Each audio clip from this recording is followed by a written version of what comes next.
Well, I was thrilled to get an invitation to come to the Turin GLPT Film Festival. Obviously, it's a world-renowned festival, and we were excited to come to Italy. Our stay here has been lovely. The city itself is beautiful. The food is delicious. And then to be able to go to the cinema and see such interesting films, maybe some films that you might not see other places. Some of them have been beautifully made, beautifully acted. There's been some gorgeous cinematography, so we've really enjoyed watching them. And then as a jury member, one of the great pleasures has been to watch the movies, and I would say just as much to get to know the jurors. I think there was initially maybe a language barrier.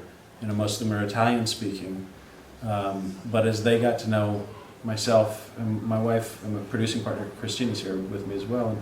But as they got to know us and as we got to know them, all of those sort of language barriers came down, and now there's this great kinship. And you know, Lydia has invited us to her house in Stromboli, and Diego says, "Oh, if you go to Stromboli, you have to come to my place in Sicily." So now and then Federico says, "Okay, well, you come to Rome." So I guess we're going to be coming back and spending time with what I consider to be friends and really smart movie people as well. It's been nice to have conversations with them about film and about the films that we're watching, and have such great, interesting reactions and opinions.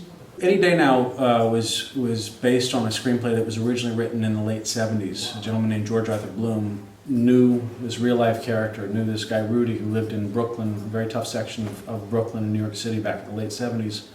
And Rudy was this sort of flamboyant, larger-than-life character that everybody in the neighborhood knew.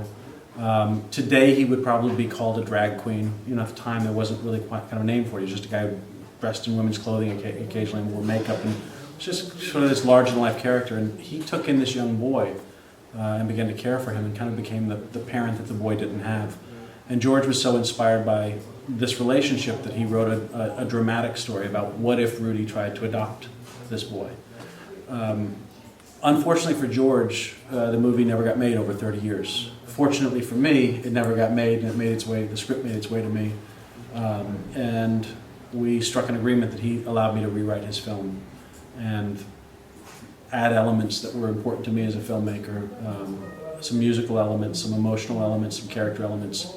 The relationship with his partner Paul, which was not in George's original script. So, and then from there, the film happened very quickly. Alan Cumming, who does such a brilliant job in the character of Rudy, committed to the film. And once he committed, many actors wanted to work. I mean, he's a very popular actor. I know in the UK and some European countries, but in the States, he's very popular and very well known. And so it was very easy to get actors to commit.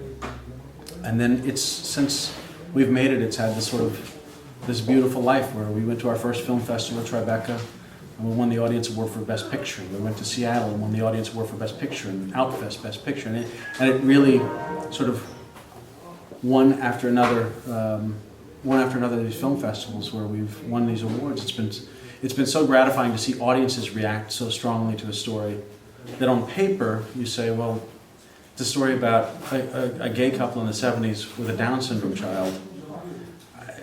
On paper you say, well, that's not an audience pleaser, but yet it has been, and the audiences reacted very strongly. And to hear that the audience here in Torino, I was told that it was like a 10-minute ovation the first night, which is remarkable to hear that story, and so heartening that people are reacting so strongly to the film.